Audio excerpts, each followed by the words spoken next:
தேவதானப்பட்டியிலிருந்து கொஞ்சம் தொலைவில் உள்ள மலை கிராமம் தாண்டிக்குடி.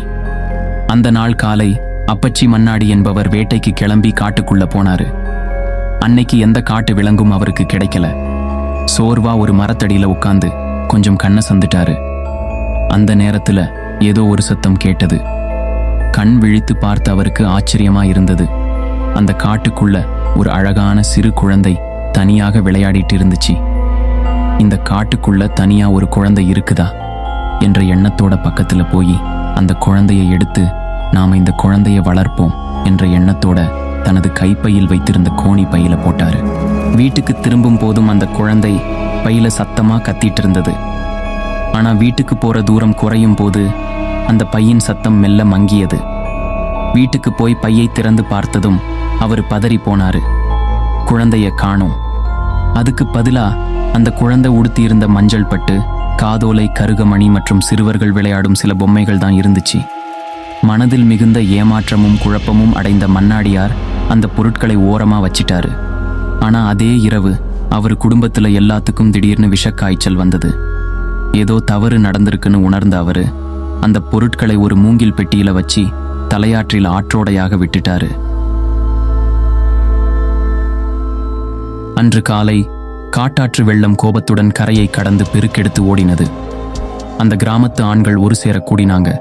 மூங்கில் மரங்களை வெட்டி பிடுங்கி ஒன்றுக்கொன்று பின்னி ஆற்றுக்கு எதிரே ஒரு தற்காலிக அணையை அமைக்க ஆரம்பிச்சாங்க. ஆனா வெள்ள நீர் அணைக்கு இடைவெளியில இன்னும் வேகமா பாய்ந்தது. அந்த நீர் சுழற்சி தடுப்பை தாண்ட முயற்சித்தது. அந்த மூங்கில் அணை பக்கத்துல ஒரு கண் பார்வையற்ற நபர் தன் கண்கள் இல்லனா கூட எதையோ உணர்ந்தாரு. அவரு பக்கத்துல கூடியிருந்த கிராம மக்கள் ஏதோ ஒரு அதிசயத்துக்காக காத்திருந்தாங்க. அவங்க ஒவ்வொருத்தங்க முகத்திலையும் எதிர்பார்ப்பு, பயம், நம்பிக்கை நிரம்பி இருந்தது. காற்று வீசும் ஒலி மட்டுமே சத்தமா இருந்துச்சு.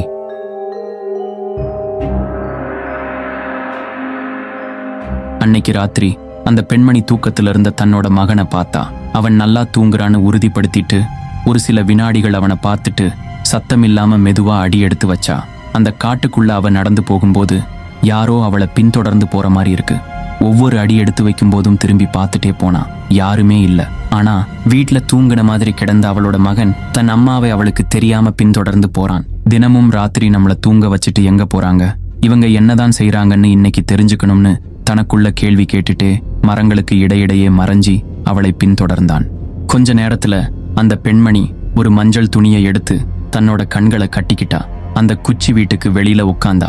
கண்ல கண்ணீர் ததும்ப அழுதுட்டே யார்கிட்டயோ பேசிட்டு இருக்கா. இந்த காட்சியை பார்த்த அவன் இதயம் வேகமா துடித்தது. அதுல என்ன மர்மம் இருக்கு? இது கனவா இல்ல நிஜமா? அவனுக்குள்ள ஏராளமான கேள்விகள். திகைத்து போன பையன் மெதுவா அவ பக்கத்துல நெருங்கினான். அவன் அம்மா பக்கத்துல போய் அவங்க யாரோட பேசுறாங்கன்னு பார்க்க ஆர்வம். யாரோ பக்கத்துல நெருங்கி வர்றத உணர்ந்த அந்த பெண்மணி கண்கட்ட அவிழ்த்துட்டு சட்டுன்னு திரும்பி பார்த்தா. இந்த நேரத்துல தன் மகன் இங்க நிக்கிறத பார்த்து அதிர்ந்த அவ, நீ இங்க எப்படி வந்த?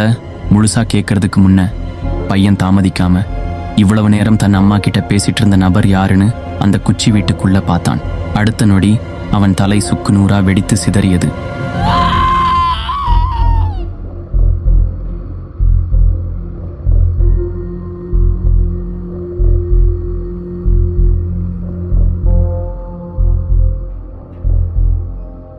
இந்த வார பதிவில் தேனி மாவட்டம் பெரியகுளம் அருகே தேவதானப்பட்டி எனும் ஊரின் வனப்பகுதியில் அமைந்துள்ள 1000 ஆண்டுகள் பழமை வாய்ந்த பல அதிசயங்களும் அற்புதங்களும் நிறைந்த அருள்மிகு மூங்கிலணை காமாட்சி அம்மன் அவதரித்த வரலாற்றை பார்க்கலாம்.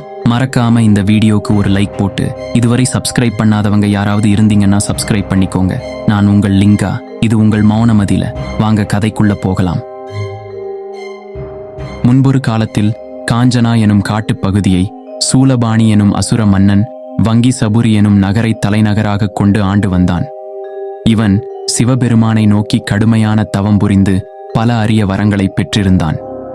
அதில் தனக்கு தன்னை காட்டிலும் அதிக வலிமையுடன் தான் பெற்ற அரிய சக்திகளுடன் கூடிய ஒரு ஆண்மகன் ஒருவன் பிறக்க வேண்டும் என்பதும் ஒன்று.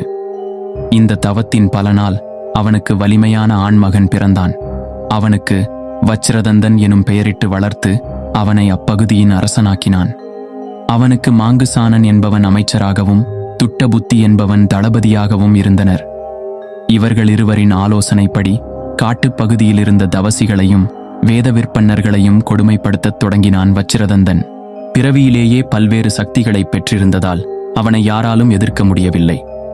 பாதிக்கப்பட்டவர்கள் அவனுடைய தொல்லைகள் பற்றி பிரம்மனிடம் சென்று முறையிட்டனர். அவரும் வச்சிரதந்தனை அழிக்க தேவேந்திரனை அனுப்பி வைத்தார். தேவேந்திரன் வச்சிரதந்தனின் தளபதியான துட்டபுத்தியின் தாக்குதலுக்கு ஈடு கொடுக்க முடியாமல் தனது அனைத்து படையையும் இழந்து போர்க்களத்திலிருந்து ஓடிவிட்டான். இப்படி ஓடிய தேவேந்திரன் வச்சிரதந்தனை பராசக்தியால் மட்டும்தான் அழிக்க முடியும் என்று கருதி பிற தேவர்களுடன் பராசக்தி காமாட்சியம்மனாக எழுந்தருளியுள்ள காஞ்சிபுரம் சென்று அன்னையிடம் வேண்டினர். அவர்களின் வேண்டுகோளை ஏற்ற காமாட்சியம்மன் அவனை அழிக்கப் புறப்பட்டார். வங்கிசபுரி வரும் வழியில் பன்றிமலை என்ற வராக மலையில் இறங்கி துர்க்கையை வச்சிரதந்தனுடன் போரிட அனுப்பி வைத்தார். துர்க்கை அங்கிருந்து புறப்பட்டு வங்கிசபுரி வந்து வச்சிரதந்தனுடன் போர் புரிந்தார். கடுமையான போரில் அவனுடைய தலையை துண்டித்தார் துர்க்கை. மீண்டெழுந்து சிங்கத்தலையுடன் நின்றான் வச்சிரதந்தன். அதையும் துண்டித்தார். பின்னர் புலி, கரடி, காட்டெருமை என ஒவ்வொரு தலையுடன் தோன்ற அனைத்தையும் துண்டித்தார் துர்க்கை. எத்தனை முறை தலையை துண்டித்தாலும் மீண்டும் வெவ்வேறு விலங்குகளின் தலையுடன் உயிர் பெற்று வரும் இவனை ஒழிக்க காமாட்சியம்மனாலேயே முடியும் என்ற நோக்குடன் அங்கிருந்து திரும்பினார். துர்க்கை தோல்வியுடன் திரும்பியது கண்டு காமாட்சியம்மன் கோபத்துடன் துர்காதேவியையும் அழைத்துக் கொண்டு அங்கிருந்து வங்கிசபுரி வந்தார். வச்சிரதந்தன் ஏவிய ஆயுதங்கள் காமாட்சியம்மனை 3 முறை வலம் வந்து அவனிடமே திரும்பிச் சென்றது. வச்சிரதந்தனும் அந்த அம்மனை வணங்கினான். பின்னர் அம்மனுடன் போரிடத் தொடங்கினான். துர்க்கையுடன் போரிட்டது போல் பல்வேறு தலைகளுக்கு மாறினான். காமாட்சியம்மன் துர்க்கையிடம் வச்சிரதந்தன் தலை துண்டிக்கப்பட்டு தரையில் விழுந்தவுடன் அதை காலால் நசுக்கி அழித்து விடும்படி கூறி வச்சிரதந்தனின் தலையை துண்டித்தார். துர்க்கையும் அந்த தலையை காலால் நசுக்கி அழித்தார். அசுரன் மறுதலை எடுக்க முடியாமல் அழிந்தான். தேவர்கள் பூமாரி பொழிந்தனர். அசுரனது தலையை மிதித்த இடம் தலையாறு எனவும், மூளை சிதறிப்போய் விழுந்த இடம் மூளையாறு எனவும், குலைகாய் ஈரல் விழுந்த இடம் குலையூத்து எனவும், உடல் குறுக்காக விழுந்த இடம் குறுக்குமலை எனவும் பெயர் பெற்றன. இன்றும் இந்த பகுதியில் இந்த பெயர்கள் வழக்கத்தில் உள்ளன. வங்கிசபுரிக்கு அருகில் வேகவதி என்ற ஆறு ஓடிக்கொண்டிருந்தது. இந்த ஆறு மாணிக்கமலை தொடரில் இருக்கும் தலையாறு எனுமிடத்தில் மூங்கில் காடுகளுக்கிடையே பாய்கிறது. அசுரனை கொன்ற அம்மன் சிறுமி வடிவம் கொண்டு இந்நதி அருகில் தவமிருந்தாள். அசுரனை கொன்ற பாவம் அம்மனுக்கு நீங்குவதற்காக சப்த கன்னியர்கள், தேவ கன்னியர்கள், துர்க்கை என அனைவரும் சேர்ந்து 1008 தங்கக் குடங்களில் நீரெடுத்து வாசனை திரவியங்களுடன் மஞ்சளும் கலந்து அபிஷேகம் செய்தனர். கன்னித் தெய்வமாய் பொலிவுறும் காமாட்சியம்மனுக்கு அபிஷேகம் செய்த மஞ்சள் நீர் ஆற்றில் கலந்ததால் வேகவதி ஆறாக இருந்த ஆறு மஞ்சளாறு என பெயர் மாற்றமடைந்தது. அம்மன் தலையாற்றின் மூங்கில் காடுகளில் தவமிருந்த இடத்தில் சிறிய கோவில் கட்டப்பட்டுள்ளது. இது அம்மா மச்சு என்று அழைக்கப்படுகிறது. அசுரன் ஆண்ட வங்கிசபுரிக்கு தலேச்சுரம் என்ற மற்றொரு பெயரும் உண்டு. இது தெய்வங்களை வழிபடுவதற்காக பாண்டிய மன்னனால் தானமாக அளிக்கப்பட்டதால் தெய்வதானபதி என்று அழைக்கப்பெற்றது. பின்னர் இந்த பெயர் மருவி தேவதானம் என்று ஆனது. தற்போது இது தேவதானப்பட்டி என்று ஆகிவிட்டது. அது நாயக்கர்கள் ஆட்சி செய்த காலம். ராஜகம்பள நாயக்கர் சமூகத்தைச் சேர்ந்த பூசாரி நாயக்கர் என்பவரின் தலைமையில் தேவதானப்பட்டி ஜமீன்தார்களால் ஆட்சி செய்யப்பட்டது. என்னைக்கும் போல காலையில அந்த ஜமீனைச் சேர்ந்த மாடுகளை மேய்ச்சலுக்கு ஓட்டிட்டு போனான் முருகு. அவன் மேய்க்க கொண்டு போற மாடுகள்ல ஒரு கன்று ஈன்றாத காராம் பசு மட்டும் அதுங்க போற பாதையிலிருந்து விலகி வேற பாதையில போனது. தினமும் மேய்ச்சலுக்கு போன பிறகு கால்நடைகளை எண்ணி பார்ப்பது அவன் வழக்கம். எப்பவும் எண்ணிக்கையில ஒரு மாடு குறையும். ஆனா பண்ணைக்கு திரும்பும்போது எண்ணிக்கை சரியா இருக்கும். சில காலமாவே புரியாத புதிராயிருந்த அவனுக்கு இன்னைக்கு அதுக்கான விடை கிடைத்தது. அந்த ஒரு பசு மட்டும் எங்க போகுது, எதுக்கு தனியா போகுது, இதை தெரிஞ்சிக்க ஆர்வம் கொண்ட அவன் அன்னைக்கு அந்த பசுவை பின்தொடர்ந்து போனான். கொஞ்ச தூரம் நடந்து போன அந்த பசு ஒரு மூங்கில் புதருக்குள் போனது. முருகுவும் கொஞ்சம் பக்கத்துல போய் பார்த்தாரு. அவருக்கு மெய் சிலிர்த்தது. கன்று ஈன்றாத அந்த பசு சிறுமி ஒருத்திக்கு பால் தர்றதை பார்த்தான். தேவாம்சம் பொருந்திய அந்த பெண் காக்கும் கன்னி தெய்வமாம் காமாட்சி என்பதை உணர்ந்தான். ஆனாலும் கோடி சூரிய பிரகாசத்துடன் ஒளிப்பிழம்பாய் விளங்கிய அன்னையை கண்டதும் அவன் பார்வை பறிபோனது. அவன் ஜமீன்தார் கிட்ட போய் நடந்ததை சொன்னான். அவரால நம்ப முடியல. ஆனாலும் பார்வை இழந்த அவன் சொன்னதை கேட்டு இது தெய்வ குற்றமாக இருக்கும் என்று கருதி அந்த இடத்துல பூஜைகள் செஞ்சாரு. அப்போது அம்மன் அசரீரியாக, இந்த பகுதியில் வச்சிரதந்தன் என்ற அசுரனை அழித்து அமைதிக்காக தவமிருக்கும் என்னை கண்ட மாடு மேய்ப்பவன் என்னுடைய ஒளி தாங்காமல் அவன் கண்களை இழந்தான். இன்னும் ஒரு வாரத்தில் இந்த ஆற்றில் பெருமழை பெய்து வெள்ளம் வரும். அந்த வெள்ளத்தின் மீது மிதந்து வரும் மூங்கில் பெட்டியில் நான் அமர்ந்து வருவேன். ஒரு இடத்தில் மூங்கில் புதர் கொண்டு அணையிட்டு பெட்டியை தடுத்து நிறுத்தி அந்த பெட்டியை எடுத்து வைத்து வழிபட்டால் குருடான உன் மாடு மேய்ப்பவனுக்கு கண்கள் தெரியும். கன்னி தெய்வமான என்னருகில் இல்லறத்தில் இருப்பவர்கள் குடியிருக்கக்கூடாது. நெய் விளக்கு தவிர வேறு விளக்குகளை ஏற்றக்கூடாது. தேங்காயும் பழமும் நைவேத்தியம் செய்தால் போதும், அன்ன நைவேத்தியம் கூடாது என்றும் கூறியது. அம்மனின் வாக்குப்படி மழை பெய்து ஆற்றில் வெள்ளம் வந்தது. ஜமீன்தாரரும் அந்த ஊர் மக்களும் மஞ்சளாற்றின் கரையில் காத்திருந்தனர். ஆற்றில் மூங்கில் பெட்டி ஒன்று மிதந்து வந்தது. பெட்டியை கண்டதும் அவர்கள் மூங்கிலில் அணை அமைத்து அந்த பெட்டியை நிறுத்தினர். கண்கள் குருடான மாடு மேய்ப்பவன் அந்த பெட்டியை எடுத்தான். அவன் அந்த பெட்டியை தொட்டவுடன் அவனுக்கு கண்கள் தெரியத் தொடங்கின. காக்கும் தெய்வம் காமாட்சியம்மனின் சக்தியை நேரில் கண்ட மக்கள் பக்தியுடன் வணங்கத் தொடங்கினர். தேங்காய், பழம், சூடம், பத்தி வைத்து அவசரமாக பூசை செய்தார்கள். தேங்காய் உடைக்காமல், வாழைப்பழம் உரிக்காமல் பூசை செய்த பின்னர்தான் உணர்ந்தார்கள். குட்டி போடாத காரம்பசுவின் பாலருந்திய அம்மன் உடைக்காத தேங்காயும் உரிக்காத வாழைப்பழமும் தான் விரும்புகிறார் என்றும் தெளிவு கொண்டனர். அன்றிலிருந்து அம்மனுக்கு நைவேத்தியம் செய்யப்படும் தேங்காய் உடைக்கப்படுவதில்லை, பழம் உரிக்கப்படுவதில்லை. பூசை செய்த பின்னர்தான் தேங்காய் உடைக்கப்படும். இது வேறு எந்த இந்து சமய கோயில்களிலும் இல்லாத ஒன்று. இந்த கோயிலில் அன்ன நைவேத்தியமும் செய்யப்படுவதில்லை. மூங்கிலில் அணையிட்டு நிறுத்தியதால் இந்த அம்மன் மூங்கிலணை காமாட்சி என்று அழைக்கப்படுகிறார். அம்மனின் அருள் வாக்குப்படி பெட்டி எடுத்த இடத்தில் கோயில் கட்டப்பட்டது. காமாட்சி புல்லால் வேயப்பட்ட குச்சு வீட்டுக்குள் அம்மன் பெட்டி வைக்கப்பட்டுள்ளது. கோயில் பூசை செய்யும் பொறுப்பு மலைமேல் குடியிருக்கும் மன்னாடியர்கள் வசம் ஒப்படைக்கப்பட்டது. அவர்களும் பூசை பணிகளை செய்து வந்தனர். இப்படியே பல தலைமுறைகள் கடந்தது. பூசாரி நாயக்கர் பரம்பரையில் வந்த கடைசி ஜமீன்தார் மகள் காமக்காள். அம்மன் மேல சின்ன வயசுல இருந்தே ரொம்ப பக்தியோட இருப்பா. எல்லாரும் தூங்குன அப்புறமா எழுந்து அம்மன் மட்டும் தனியா கோவில்ல இருப்பாளே, நம்ம அவளுக்கு துணைக்கு போவோம்னு போய் குச்சி வீட்டுக்கு வெளியில உட்காந்து பேசிட்டு இருப்பா. அவளோட பக்தியை மெச்சி அம்மன் அவ கூட பேச ஆரம்பிச்சா. காமக்காள் பருவம் அடைஞ்சா. அவளுக்கு வரன் தேடின ஜமீன் தேவதானப்பட்டியை விட்டு எங்கேயும் போக மனமில்லாத காமக்காளோட பிடிவாதத்தால அதே ஜமீனை சேர்ந்த பொம்மநாயக்கர் என்பவரை திருமணம் செஞ்சு வச்சாங்க. அவங்களுக்கு பொம்முலிங்கசாமி என்ற மகன் பிறந்தான். மகன் பிறந்த கொஞ்ச நாள்லயே கணவரை இழந்தாள் காமக்காள். அவ உடன்கட்டை ஏற அம்மன் அனுமதிக்காததால கோவில்ல அம்மனுக்கு சேவை பண்றதையே முழு வேளையா வச்சிருந்தா. எப்பவும் இரவு மகன் தூங்குன பிறகு அம்மன் கூட பேசுறத வழக்கமா வச்சிருந்தா. அன்னைக்கு ராத்திரி தன்னோட அம்மாவை பின்தொடர்ந்து வந்த பொம்முலிங்கம் குச்சி வீட்டுக்குள்ள இருந்த அம்மனை பார்த்ததால தலை வெடித்து சிதறி இறந்தான். தன் ஒரே மகன் தலை வெடித்து இறந்ததை கண்ட காமக்காள் அம்மனிடம், எனக்கு இருந்த ஒரு மகனையும் எடுத்துக்கிட்டியே, இனி நான் இறந்த பிறகு எனக்கு செய்ய வேண்டிய திவச காரியங்களை யார் செய்வார் என வருந்தி கேட்டா. உடனே அம்மன், வருத்தமடையாதே, உன் மகனின் விதி முடிந்தது, அவன் மாண்டான். நீ இறந்த பின் உன் சமுதாயத்தவரை கொண்டே உனக்கு திவசமிடச் செய்கிறேன் என்று வாக்களித்தாள்.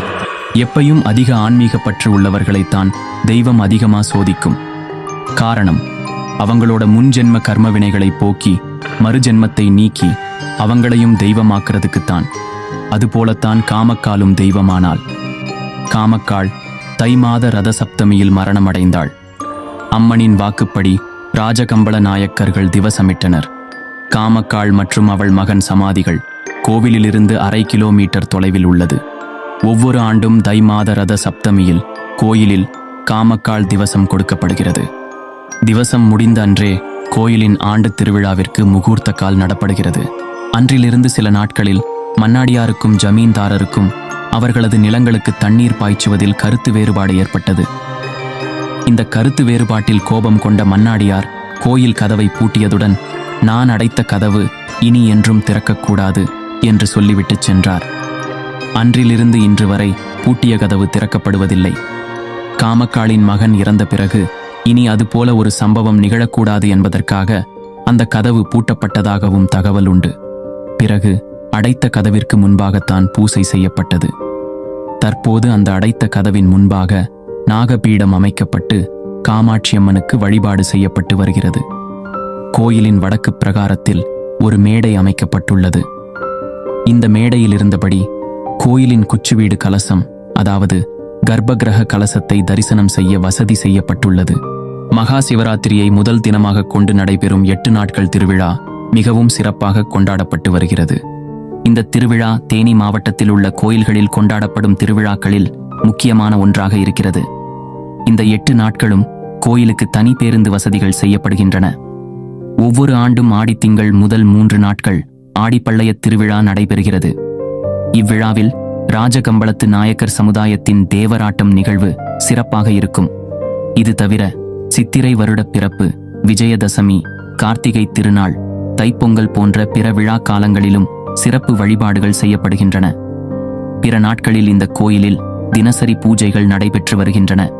கோயிலில் விளக்குக்காக பக்தர்களிடம் காணிக்கையாக பெறப்படும் நெய் இங்குள்ள மண்பானைகளில் ஊற்றி வைக்கப்படுகின்றன.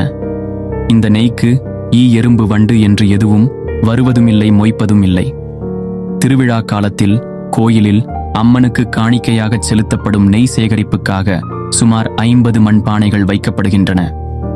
இவை அனைத்தும் 8 நாட்கள் திருவிழாவில் நிரம்பிவிடுகின்றன. தேவதானப்பட்டியைச் சுற்றிலும் உள்ள சில கோயில்களுக்கு இங்கிருந்து நெய் மற்றும் நைவேத்திய பொருட்கள் தொடர்ந்து அளிக்கப்பட்டு வருகின்றன. வருடத்திற்கு ஒரு முறை அம்பாளின் அனுமதி பெற்று கோயிலின் குச்சுவீடு வேயப்படுகிறது. கலசத்திற்கு கூரை வேயப்படும் போது ராஜகம்பள சமூகத்தினர் தங்கள் கண்களை துணியால் கட்டிக்கொண்டுதான் காமாட்சி புல்லால் கூரை வேய்கின்றனர். காஞ்சிபுரம் காமாட்சியம்மன் கோயில் போன்றே இங்கும் பூசை மண்டபத்தின் முன்பு கவுளி சின்னம், அதாவது பல்லியின் சின்னம் பொறிக்கப்பட்டுள்ளது. இங்கும் கவுளி குறிகேட்டல் முக்கியமான ஒன்றாக உள்ளது. தேனி மாவட்டத்தில் பெரியகுளம் அருகிலுள்ள தேவதானப்பட்டி எனும் ஊரிலிருந்து 2 கிலோமீட்டர் தொலைவில் இந்த மூங்கிலணை காமாட்சியம்மன் கோயில் அமைந்துள்ளது. தமிழ்நாடு அரசின் இந்து சமய அறநிலையத்துறையின் கீழ் செயல்பட்டு வரும் இந்த கோயிலுக்கு பேருந்தில் செல்ல விரும்புபவர்கள் திண்டுக்கல்லில் இருந்து தேனி செல்லும் வழித்தடத்தில் வத்தலக்குண்டுக்கு அடுத்து தேவதானப்பட்டி எனும் பேருந்து நிறுத்தத்தில் இறங்கிக் கொள்ளலாம். இதுபோல மதுரையிலிருந்து பெரியகுளம் செல்லும் வழித்தடத்தில் தேவதானப்பட்டியில் இறங்கிக் கொள்ளலாம். ரயிலில் பயணிப்பவர்கள் திண்டுக்கல் வந்து அதன் பிறகு தேவதானப்பட்டியை அடையலாம். பகைவர்களை வெல்லும் சக்தியையும், திருமண வரம், குழந்தை வரம், தொழில் வளர்ச்சி அல்லாது மன அமைதியையும் அம்பாள் தருகிறாள். புதிய காரியங்களை தொடங்க கவுளி குறிகேட்டல் நடைபெறுகிறது. இதுவரை இந்த வீடியோவை பார்த்த அனைவருக்கும் நன்றி.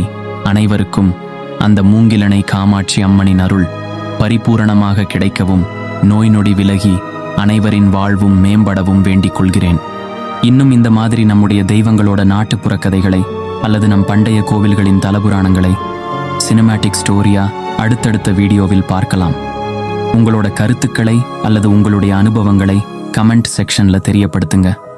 உங்களோட சப்போர்ட் என்னோட சேனலுக்கு சப்ஸ்கிரைப் பண்ணியும், இந்த வீடியோவுக்கு லைக் பண்ணியும், கமெண்ட் பண்ணியும், இந்த வீடியோவை உங்களோட ஃப்ரெண்ட்ஸ் அண்ட் ஃபேமிலி கூட ஷேர் பண்ணியும் தெரியப்படுத்துங்க. இன்னும் உங்களுக்கு என்னோட ஒர்க் பிடிச்சிருந்துச்சுன்னா சூப்பர் தேங்க்ஸ் பட்டனை ப்ரெஸ் பண்ணி உங்க பாராட்டுகளை எனக்கு தெரியப்படுத்தலாம். இன்னும் இது போன்ற பல வீடியோக்களுக்கு மோனமதிலுடன் இணைந்திருங்கள். நன்றி.